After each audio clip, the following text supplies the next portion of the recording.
पुरानी टोकरी लटकी हुई थी। बड़ी मुश्किल से चल रहा था। वो सीने से माचिस की तीली दबाए हुए था और खामोश सड़क पर अकेला चल रहा था। दुकानों की खिड़कियों से आ रही हल्की पीली रोशनी उस पर छाया तो डाल रही थी, लेकिन उसकी आंखों के अकेलेपन को उजागर नहीं कर पा रही थी। बिल्ली का बच्चा एक धुंधली स्ट्रीट लैंप के नीचे रुक गया। उसके कान सतर्क होकर फड़फड़ा रहे थे और वो दूर से आ रहे कई लोगों को देख रहा था। वो हिम्मत जुटा रहा था। वो सावधानी से उनके पास आया और डरपोक आवाज में बोला, दयालु लोगों, कृपया माचिस की एक डिब्बी खरीद लो।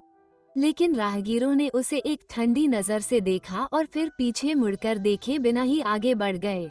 बिल्ली का बच्चा वहीं खड़ा रह गया। उसके झुके हुए कान उसकी निराशा का मौन प्रमाण थे।